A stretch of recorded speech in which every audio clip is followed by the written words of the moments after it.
Hello and welcome, and thank you for joining us for today's Healing Perspectives lecture. It's brought to you by the Institute for Health and Healing. My name is Dr. Akhil Palanisamy, and I'm a physician at Sutter's Institute for Health and Healing in Sacramento. So a recording of today's presentation will be available for replay on our YouTube channel after this event. The link is included in the chat below, and we'll also email you the link within the next week. So before we get started, I want to go over some quick housekeeping to help prepare you for today's discussion. And please note today's lecture is for informational purposes only. Everyone's situation is unique, and we ask that you seek out professional advice for your personal medical needs. Now, we'll quickly review how to use the functions in Zoom to ask questions and get support from our team. This will be an interactive lecture. You will not be on camera, but we do encourage you to participate. So during the talk, polls will sometimes appear on the screen for you to respond anonymously.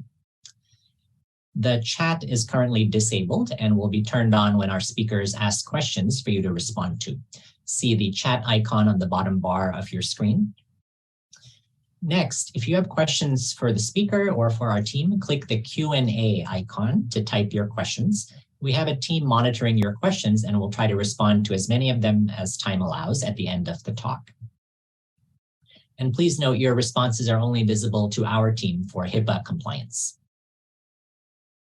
Next, to change the view of the slide and presenter, please adjust the slider between the two screens or select the view option in the top right corner. If you're having a hard time hearing or seeing anything during the talk, please refresh your screen and check your internet settings or connection.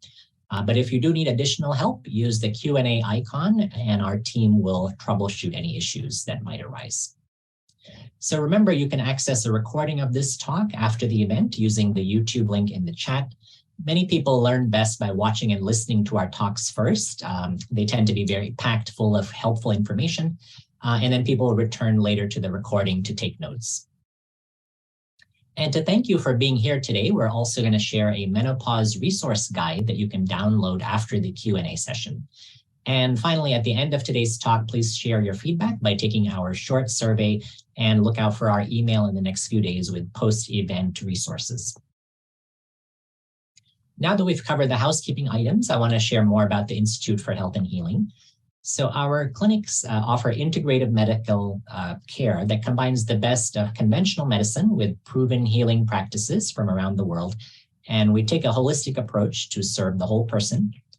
Our integrative medical clinics are located in San Francisco, Santa Rosa, Roseville, Sacramento, and San Carlos, and offer the services listed here. Many of our services are covered by insurance. The Institute for Health and Healing also hosts free Healing Perspectives events, such as this one, multiple times a year with top experts and medical practitioners.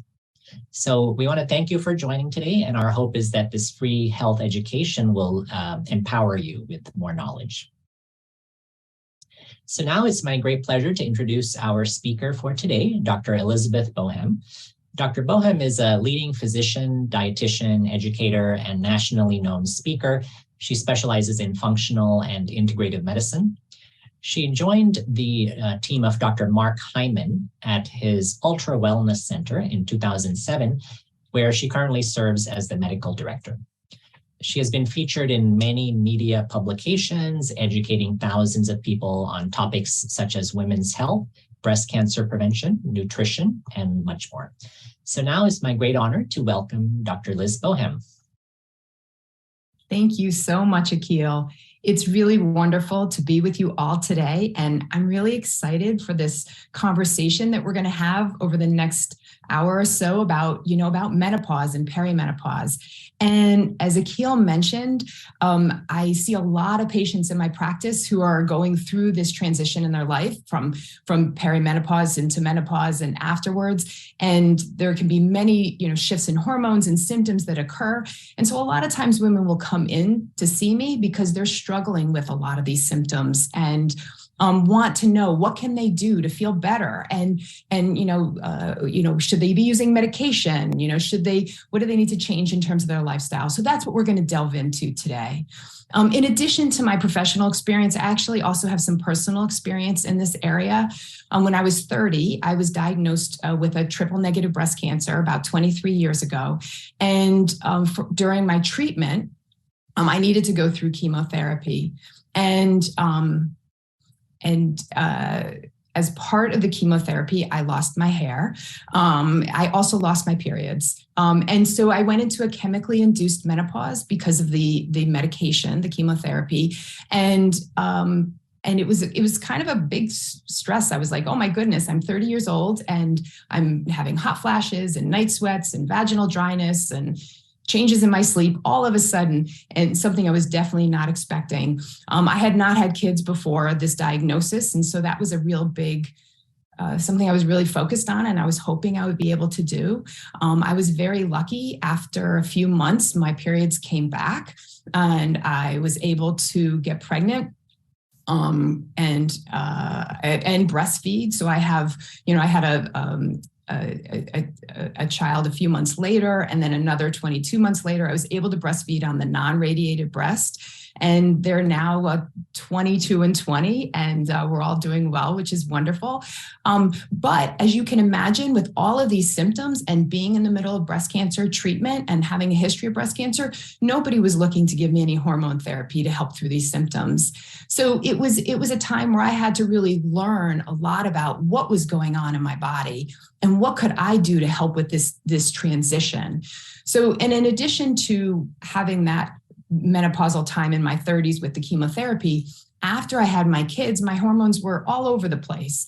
It's not unexpected to go through menopause earlier after you've had chemotherapy, and that's what happened to me. So about 5 years ago, I went through menopause again, and many years before that, all those perimenopausal symptoms. And again, I had to really look for, okay, what can I do to handle these symptoms outside of hormone therapy because of my medical history? In my practice, I do use hormone therapy, but I also use a lot of other things, and that's what we're going to talk about today. So here's Yasmin. She is a very typical patient that I see. She came to see me when she was 47, and she was frustrated because all of a sudden she was gaining weight. She had put on 10 pounds. Her sleep was interrupted. She had never had an issue with sleep before, and all of a sudden now she's having these interrupted sleep. She's having some hot flashes and night sweats, and she's more irritable. And what she notices is that this is not all the time. It kind of comes and goes. And this is very common. And what a lot of women will complain about or notice is that there's times where things seem to be pretty okay. And then there'll be months where things are a lot more irregular and causing a lot more symptoms for them. And it is more of a concern. And it comes and goes. And we'll explain why that is. But first, let's really look at some of the statistics here. Unfortunately, a lot of women aren't prepared for menopause, maybe because they're not looking for information, but also sometimes that information is not available. So about 64% of women feel very unprepared for menopause, while a large percentage of women are really struggling with those symptoms of menopause. 78% here are saying that menopause has really interfered with their lives, but really not always getting the support they need from their medical providers. And so what we wanted to do here today was really help with giving women the information, the knowledge to help destigmatize menopause, educate women, give support, and advocate for further development and research in this area. So we know that we can help women do better through this transition in their life when we provide more education. We are really transparent about the symptoms of menopause. We encourage women to talk to their loved ones about this transition in their lives and really embrace other modalities, whether it's functional medicine, integrative medicine, different complementary medical treatments that we'll talk about today that can all support a woman through this transition. In addition, we want to really advocate for more research in this area and femtech, and because we know that we unfortunately have not spent enough time really focusing on women and this transition in their lives, both with educating physicians and with research and technology.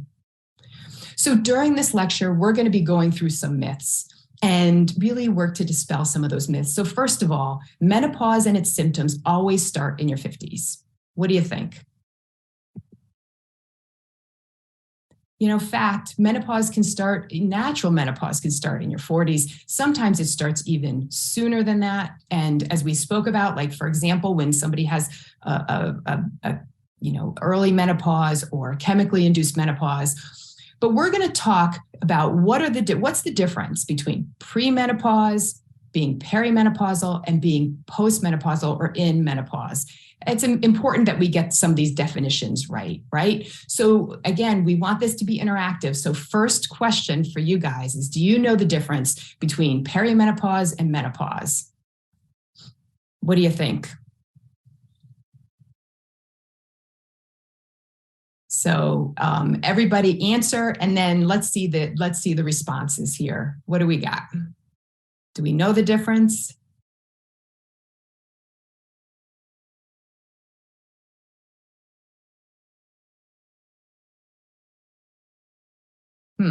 Do we have any information on what people have responded yet?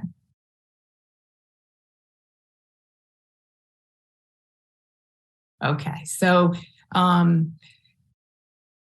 we've got the answer here. About 66% of you are saying you do know the difference, but about 34% don't. So let's delve into it. What really is the difference here? Okay, so here's the definitions. In premenopause, being premenopausal means that's typically after you started to get your period, right? That happens in your teenage years, typically. So after you started to get your period, all the way into where you get to be perimenopausal, that's considered premenopausal years. And during, typically women are having cycles, regular cycles during that time, or just having their period. And this is when we are the most fertile. We can get pregnant. And then there's perimenopause. Perimenopause is the in-between time. Perimenopause is in between being premenopausal and going into menopause or being postmenopausal. So this is this period of time where, hormones may be going up and down. They may be shifting. Look at that here. It says it can last between 5 and 13 years. It can be a long period of time, unfortunately. And I will show you in a second. The average woman goes into menopause at age 51. So if you subtract 5 to 13 years from there, you can see that these signs of perimenopause can definitely start in your 30s. And you are less fertile during these years because hormones are more fluctuating, but it is still possible to get pregnant. So let's talk about menopause. It's also being known as being postmenopausal. So we use those terms interchangeably. You're in menopause or you're postmenopausal. As I mentioned, the average age is 51. Typically, women go into menopause between 45 and 55. And so anytime, if you're 45 and you go into menopause, that is a normal time, for women to go into menopause. And you're considered menopausal if you haven't had a period for a year. So no period for a year, you can be considered in menopause or postmenopausal. But women can go into menopause naturally or through surgery, the removal of their ovaries, or medication such as chemotherapy, or even a chronic condition like an autoimmune disease. So I love this graph here because it really does show us what happens with our hormones in each of these stages. So at the first third of the graph here, these are our reproductive years, our premenopausal years, where we're typically cycling and having our estrogen go up and down and our progesterone doing the same. Then you see in the middle third of the graph, in perimenopausal years, hormones are all over the place. There are times when that progesterone doesn't go up. That happens when you have an anovulatory cycle, when you don't ovulate. I'll show you that. I'll show you more information about that in a minute. And you'll also see here the estrogen can sometimes be high, but sometimes be low and sometimes be medium. It's all over the place. And that's why our symptoms sometimes are all over the place, right? And then the last third of the graph here, that's when we go into menopause or we're postmenopausal. You see that both the estrogen and progesterone come down and stabilize during that period of our lives. That bottom line there that the hormones go to is not zero. For most women, they still have some levels of hormones. They're just, more stable and lower. So myth number 2, menopause only causes hot flashes. What do you guys think? Actually, there's 34 or more known symptoms of perimenopause and menopause. And what I'd love for you guys to do is in the chat box, type any symptom that you have or you may be experiencing or you've heard of that may be associated. Oh my goodness, you guys are so good. Brain fog. Oh my, it's so fast here. Moodiness, irritability, sleep disorders, lack of sex drive, anxiety. Yes.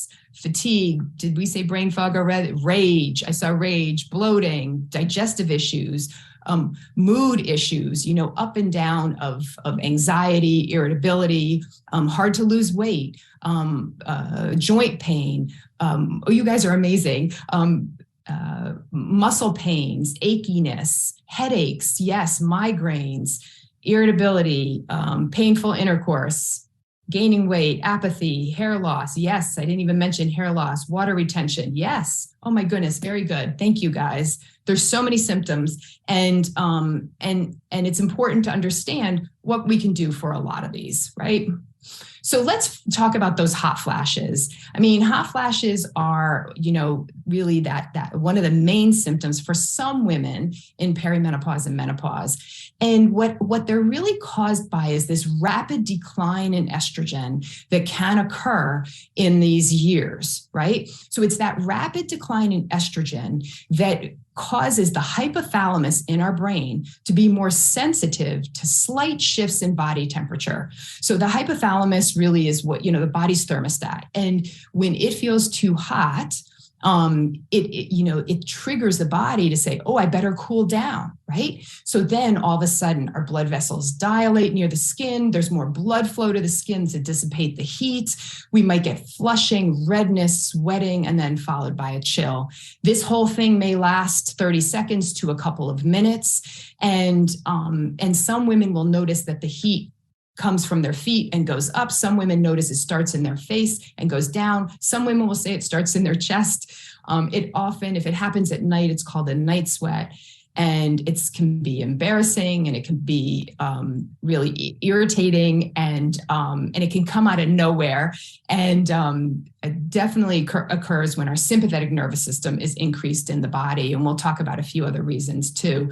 And typically lasts between 4 to 7 years. So it usually starts in the perimenopausal years and will go on till the early postmenopausal years.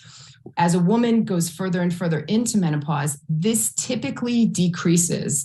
You may always be a little more on the hot side, but those hot flashes typically subside and decrease. So, one of the things that can bring on a lot of these symptoms, including the hot flashes, but a lot of those symptoms of perimenopause, is this thing called an anovulatory cycle. And I brought that up a minute ago. And that really is when the egg is not released from the ovary. So you don't ovulate that month. And when you're in perimenopause, you have more months where you do not ovulate. And so you can't get pregnant that month. And what happens when you don't ovulate is you don't get that natural rise in progesterone that was happening when you were ovulating. And because of that, there's an even bigger imbalance between our hormones in our body. So if estrogen is high and progesterone does not go up, you can have more symptoms because there's more of an imbalance in these hormones. And the low level of progesterone can bring on a lot of symptoms as well that we'll talk about. So just let's talk about our hormones for a second. Estrogen's involved in many things in the body, from memory to libido to breast growth to our bone density. And progesterone is involved in maintaining a good uterine lining, our memory. It's a very calming hormone. It's high in pregnancy and lactation, and it helps with bowel movements and definitely helps with sleep. So going back to this graph here, right?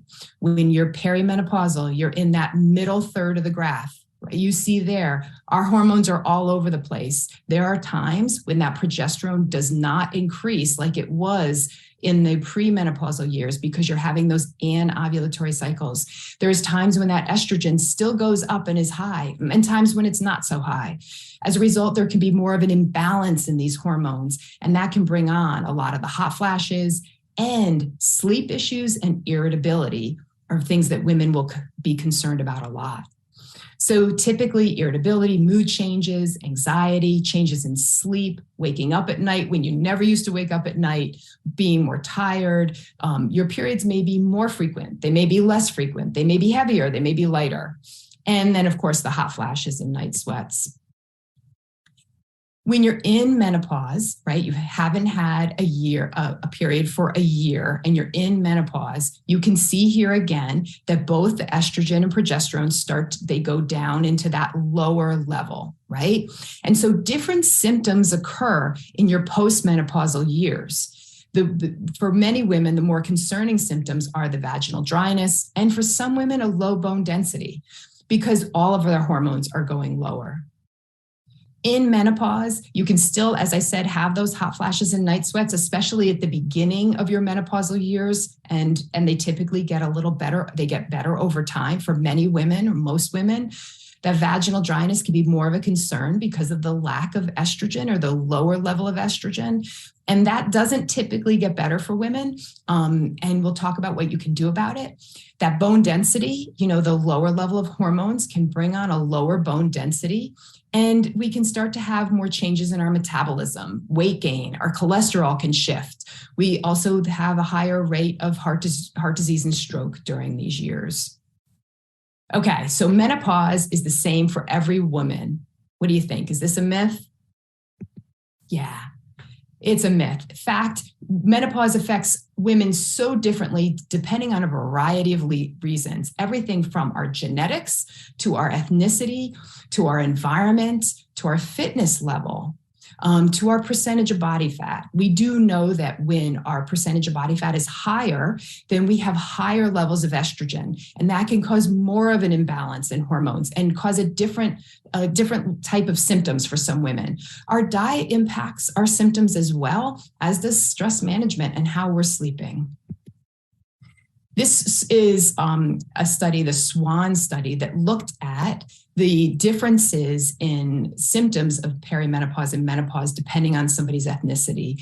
And you can see here that Hispanic women and African-American women had more hot flashes and night sweats than Caucasian women, for example.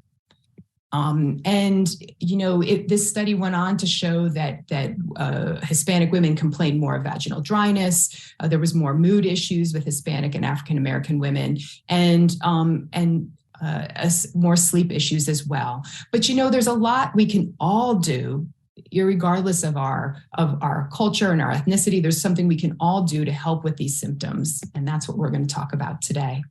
So we've got another poll question. I want to hear from you guys. Whether you're experiencing menopause yourself, are you comfortable? And what is your comfort level to talk to someone about menopause? Whether it's your doctor, a significant other, what's your comfort level? Are you open? Are you haven't yet, but you will, or you're uncomfortable? What do you guys think?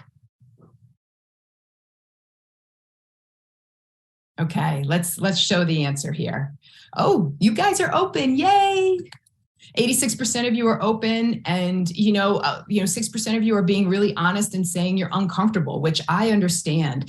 It can be very uncomfortable, and to talk to your significant other sometimes about it is uncomfortable, but it can be so helpful, because that can help with, just coming up with some things you can all do together that can help with this transition.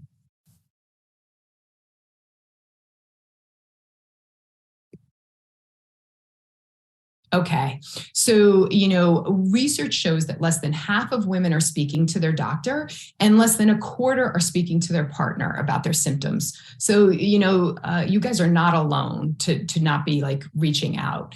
But what I wanted to encourage you to do is just to recognize how important a healthcare provider can be during this transition. And when somebody comes to see me, we get a really detailed history from this person to get an understanding of what their health history is like, what their symptoms are like, because that gives us the most information about what's going on with them hormonally. We can do testing. You can look at blood, urine, saliva, adrenal testing, but recognize, and you can think back to that graph of how all over those hormones were. Depending on when the test is done, which cycle somebody's in, you might get very different results. So we typically recommend, if you're looking at a woman who's in perimenopause and you're trying to determine if they're having that rise in progesterone, we recommend you typically go on day 20 of your period. So day 1 is the first day of your period, and the first day you bleed, the first day of your period, and then you count to day 20. And that's typically when we recommend you get an assessment to see if that progesterone is rising, right? But as I mentioned, there may be 1 month where it looks high and then the next month it's low. So testing really is not perfect. And getting a sense of that woman's history is very helpful. So myth number 4, you need to take hormones to get your menopause under control. What do you guys think? Well, fact, there's a lot of hormonal options out there, but there's also a lot of holistic options. And, I wanted to just talk a little bit about the use of medical hormone therapy. And I want you guys to get involved here. So we've got another poll question. What do you think? Do you think the use of medical hormone therapy, that's the MHT, has the use of medical hormone therapy decreased since 2002? What do you think? Has it decreased or not? And the reason we're using that date 2002 is because that's the date the Women's Health Initiative came out. It was a big study that looked at women and menopause and hormone therapy. At the time, the hormone therapy, the hormone replacement therapy was not bioidentical. And the hormone therapy they were using in this study was not bioidentical. They were using Premarin and Prempro, and it was an oral hormone therapy. And so after that study came out, there was a shift in the amount of hormone therapy that was prescribed. So let's see, what did you guys say? Is that true or false? Yeah, true. 66% of you knew this. We did both practitioners as well as women stopped requesting hormone therapy because of this study. But it's important to recognize that there was a lot of limitations to this study. As I mentioned, it didn't use the bioidentical hormones. It didn't really look at other options for estrogen like transdermal estrogen, which is typically a safer option that doesn't cause as much inflammation in the body. And some of the analysis, has been really, discussed and said, okay, maybe we needed a different analysis here. So since that time, there's been a lot more research that's been looking at safe ways that we can give hormone therapy to women in the right situation. Okay, so yes. So we're going to talk about that hormone therapy as well as all the holistic options that you can do. So when a woman is in perimenopause, what do we do to support her during this time? Support the adrenal gland. And in a few minutes, I'm going to talk all about the adrenal gland and what we can do to support it. The importance of self-care. This really is a time in your life where you have to start putting yourself first and taking care of yourself, because when you do self-care, it helps this transition so much more. Acupuncture. For me and so many of my patients and other women, acupuncture is extremely helpful during this period in their lives. This was a godsend. This really helped me when I couldn't use hormone therapy, and I get the same response from my women who use it as well. It's really helpful during this transition time. In perimenopause, we often reach for progesterone first when we're using hormone therapy. There are other options here, other hormone therapies that can be used. But as I mentioned, when you were looking at those graphs, it's that imbalance. The estrogen is still high, but progesterone can be low, and that can bring on a lot of symptoms. So we may be using a transdermal or oral progesterone during this period of time to help with some of those symptoms. And we can also use supplements such as maca and Vitex and B vitamins and magnesium. In menopause, we still may reach for some acupuncture and supporting the adrenal glands. And as I mentioned, this is maybe where we are doing more to support the vaginal dryness with vaginal estrogens, lubricants, medical hormone therapy, and other supplements. And we're going to get into that in a second. So as I keep mentioning this adrenal gland, many times women are like, well, what does that mean? What does it mean if my adrenal gland, I have some HPA axis dysfunction or adrenal dysfunction?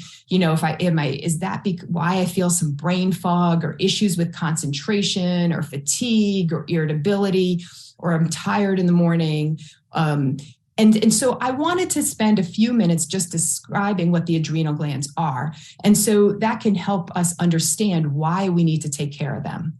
So here is a diagram of the HPA axis. This is the hypothalamic pituitary adrenal axis. This is an amazing system we have in our body to do many different things, right? One of them is handle stress, okay? So the adrenal gland, we have two of them. They sit up on top of our kidneys. They produce cortisol, and that cortisol is really important for many things in the body, including the stress response. So we're going to run away. Let's say we have to run away from the tiger, right? And we've all heard this example. You have to, a tiger's chasing you. That's a high stress event. It's an acute stress event. What happens is our blood pressure increases, our heart rate increases, we get more blood flow to our muscles, our immune system kicks into gear. That is the acute stress response because of cortisol. And that's really important. This system in the body is critical for our body to be able to handle acute stresses. What can happen, though, if we're under chronic, regular, daily stress without having time for the body to heal and recuperate and relax and rejuvenate and sleep and rest, right? If we're under this chronic, regular, daily stress, I want you to notice something here. There are these dark green arrows, right? That's the negative feedback. You see these dark green arrows with this chronic, regular, daily stress without time to rest. There is this negative feedback, and the high level of cortisol will tell the brain, I have enough cortisol. I don't need to make more, right? Because it's a negative feedback hormone loop that the body has. And then what happens is this whole pathway slows down, right? It slows down. And then over time, the body can't produce as much cortisol as it was. And as I was mentioning, that those symptoms can occur. I want you to notice something else here on this slide. The pituitary gland goes and makes the ACTH to make cortisol, but that pituitary gland is also involved in making LH and FSH. That signals the ovaries to produce female hormones. It also makes TSH, which signals the thyroid to make thyroid hormone. So it's important to recognize that all of these systems are interrelated. Our adrenal gland, our female hormones, our thyroid, they're all interrelated. And so that's why I keep mentioning that we have to take care of the adrenal glands. It's going to help a woman transition with her hormones as well. And as I said before, what can happen, there's these 3 stages of adrenal issues, where the first is when you're really in that stress, chronic stress, fight or flight, you're really anxious, agitated, high heart rate, cortisol's high. Over time, you can get more stressed and fatigued. And if that continues because of that negative feedback loop, there's a burnout where you feel exhausted, you're tired all the time, your heart rate's not able to increase. You can't handle the stressful events that you could handle before. You may have some changes in mood. And there's a lot we can do to support our adrenal glands. And so that's important to pay attention to, because that's going to help your female hormones get under better balance. First and foremost, balance your blood sugar. When you're choosing your meals, you want to have a really whole food, healthy diet that has a good source of protein, fat, and fiber to balance blood sugar. Watch the caffeine. Anything that signals a stress in the body can be exhausting if it's too much. So watch your amount of caffeine. Have a routine, good rest and sleep schedule. Do that self-care. Go get yourself a massage or acupuncture. And there are some supplements that can be helpful. You may have heard about some adaptogens or adrenal support supplements.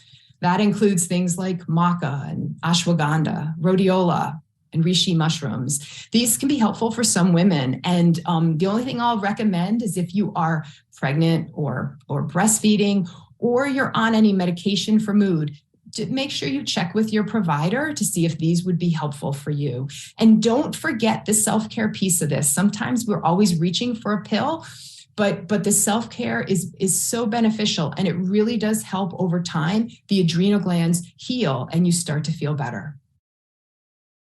So should we do hormone therapy? So with progesterone, when I was mentioning, we often go there first in perimenopause, and we can do a transdermal progesterone or an oral progesterone. I typically use the bioidentical progesterone whenever possible, and I typically go transdermal if I can. But if somebody's dealing with more anxiety or sleep issues, I may do an oral progesterone at night, and it can be very helpful for those reasons. Estrogen, I always want to go bioidentical here. It creates less inflammation in the body. I also like to go transdermally whenever possible. Some women do some other types of estrogen, like a pellet. Transdermal just means through the skin, if I haven't mentioned that. But so it goes through the skin, and the transdermal estrogen is usually a safer way for most women to go. We can also give estrogen vaginally. The vaginal estrogen is typically in a dose that is just used to help with vaginal dryness. So when you're getting a vaginal estrogen, it's usually not going to be absorbed systemically and have any impact on your systemic symptoms, meaning your hot flashes or night sweats, right? Or bone density. It's really used for vaginal dryness.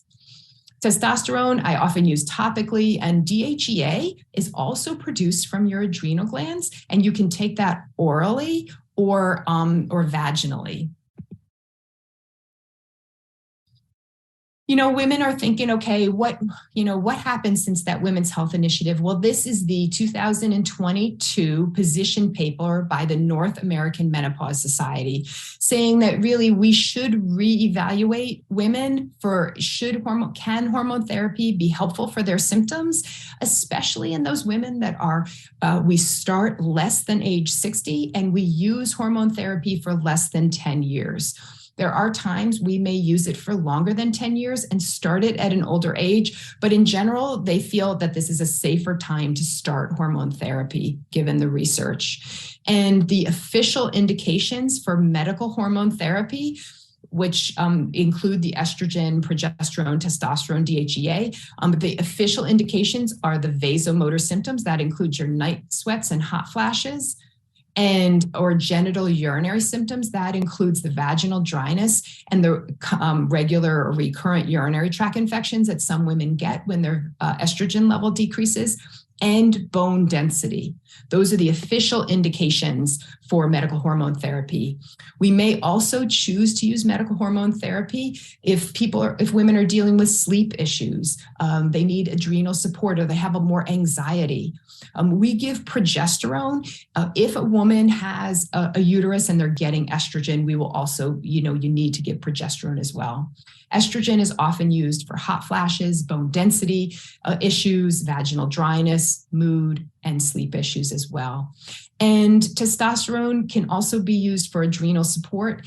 What's nice about testosterone, if we add it to a hormone combination, it can allow us to use less estrogen, and we might choose to do that for some women. It also helps with bone density and may help with sexual health. Why would you choose not to use hormone therapy? Right? Well, first, maybe it's unnecessary. This is a natural transition in our lives, and not everyone needs hormone therapy. So that's the first reason you may choose not to use it. And then for some women, they may be at high risk for some of the side effects of hormone therapy. And so that includes a woman with active or history of breast or uterine cancer, a history of DVT, that's like a blood clot or stroke, a history of liver disease, gallstones, heart disease. Now, for the DVT, liver disease, and heart disease, we think that the transdermal, the estrogen that goes through the skin, is less of a risk than that oral estrogen. So you may be able to use a transdermal estrogen in some of these high-risk women and use a much lower amount. It's more that oral estrogen that's more of a concern. Okay. And when you talk about breast cancer risk, here this position paper pointed out the risk of breast cancer related to hormone therapy use is low, with estimates indicating a rare occurrence, less than 1 additional case per 1,000 women per year of hormone therapy use, or 3 additional cases per 1,000 women when used for 5 years. And this was looking at the non-bioidentical estrogen and progestins. So it's important to realize that this risk may be even less than this if it was done in a healthier way. When I give hormone therapy to women, I'm making sure they're doing regular screening, they're getting their mammograms and pap smears, and we're looking at levels. I also look at hormone metabolism and make sure they're metabolizing the hormones well. And I also will look at some genetic variations that impact how well a woman can metabolize her hormones. And for all women, whether they're on hormones or not, I encourage cruciferous vegetables. Cruciferous vegetables like broccoli, cauliflower, cabbage, kale, broccoli sprouts, they're rich in glucosinolates and sulforaphane, which helps with that metabolism of estrogen and helps with detoxification in addition. I know I went through a lot of that information quickly. Remember, you're going to have access to these slides, and there's going to be a guide that's going to review some of this information as well. So don't worry if you missed something. Let's go into myth number 5. Your sex life is over and symptoms last forever. What do you think? You know, fact, for a lot of women, menopause is viewed as a time of reproductive freedom with an enjoyable sex life. You know, so there's a lot we can do to prepare for this transition to help, so it's not this horrible time in our life, right? Remember that, you know, you can have conversation with your healthcare provider, really focus on yourself and self-care, and have conversation with your partner as well. What can you do for that vaginal dryness? You know, there's so much out there. These are just some of my favorite products. There's other stuff out there as well. I don't have any affiliation with any of these companies, but these are just some that I've sort of reached for a lot of women all the time. It's for lubrication, Luvena and coconut oil works well. There's vaginal moisturizers and suppositories that you use away from intercourse. These are ones that are paraben-free and are more natural in products and can help with improving the moisture in the vaginal tissue without hormones. Hyaluronic acid as well can do the same. And there's also laser therapy. Some women find some good success with the Mona Lisa laser therapy for vaginal dryness. You can also use prescriptions here. So as I mentioned, DHEA can be compounded, or there's a regular pharmacy will have some DHEA that can be inserted vaginally that can help with vaginal dryness. And there's all sorts of estrogens that can be used for vaginal dryness. Many of these bioidentical estrogens, or many of these estrogens that are considered bioidentical, and you can get them at your local pharmacy. So you don't have to always have these estrogens compounded for them to be bioidentical. That's true with both patches of estrogen as well as vaginal estrogen. It's important to mention that. I think sometimes we think if it's bioidentical, it has to be compounded. That's not the case anymore. There's lots of good options at most regular pharmacies. And so vaginal estrogen can include things like ring, which gets inserted every 3 months and slowly releases estrogen, estrogen creams and suppositories that also will release estrogen as well and help with vaginal dryness. Okay, bone density. You know, there's so much we can do for good bone density, but the key here, exercise, exercise, exercise. Increase your lean muscle mass. Whatever you do to increase your lean muscle mass, strength training, that will really help with keeping your metabolism working well, keeping that weight more steady, and helping your bone density. So that's really important to focus on here. We sometimes will use hormones as well. Sleep. You're going to have all this information on a follow-up slide, so we don't have to go through all of it, but really remember the importance of having good routine to help with good sleep. Hot flashes. there's a lot we can do for these hot flashes. This is important to notice. These are just some ideas here. As I mentioned earlier, anything that triggers that sympathetic nervous system will often trigger a hot flash, right? That sympathetic nervous system is that where, you're getting riled up, or that you're, that fight or flight. We know the things that help with calming down the body, calming down that sympathetic nervous system, activating that parasympathetic nervous system, the calming nervous system in the body. That is really key to helping with hot flashes. They've done studies that show that 15 minutes of breath work twice a day can cut your hot flashes in half.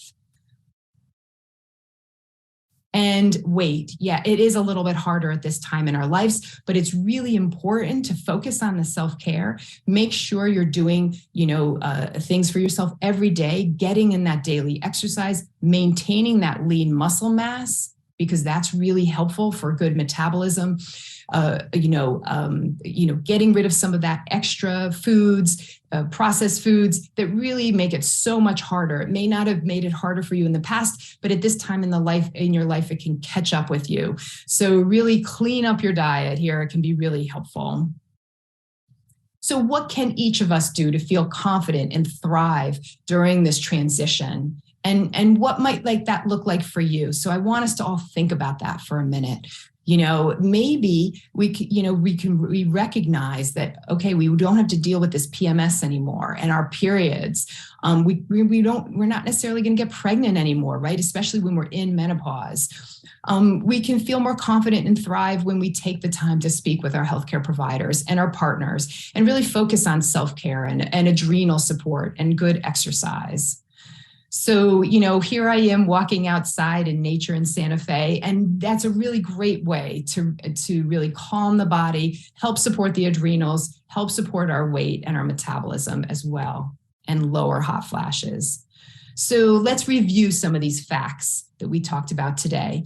Natural menopause can start in your 40s, and sometimes even the perimenopausal symptoms can start earlier than that.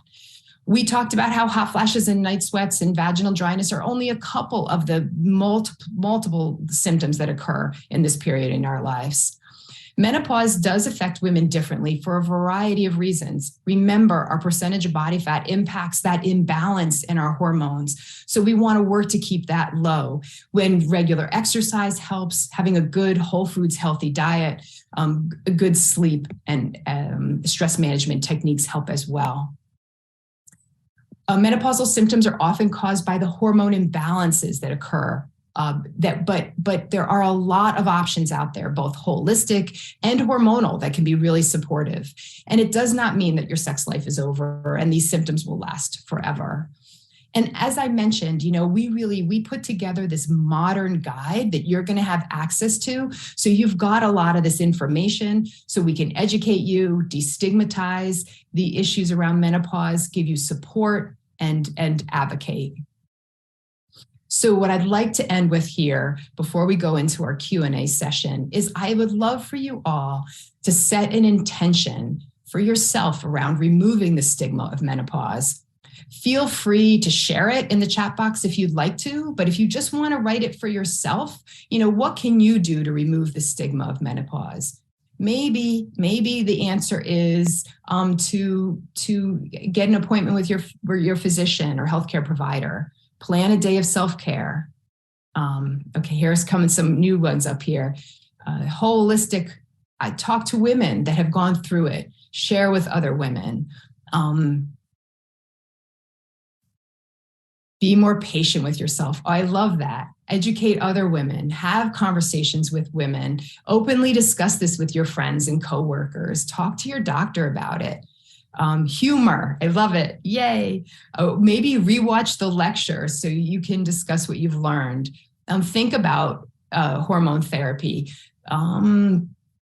Be active. Add in more yoga and exercise. Don't be as afraid of hormone therapy. Read a good book. Self-care, laughter. Share with the people you love. Enjoy healthy foods. You guys are amazing. There's so many good intentions here. So I could keep reading, but thank you all for your interaction today. And we're going to go into the Q&A section now.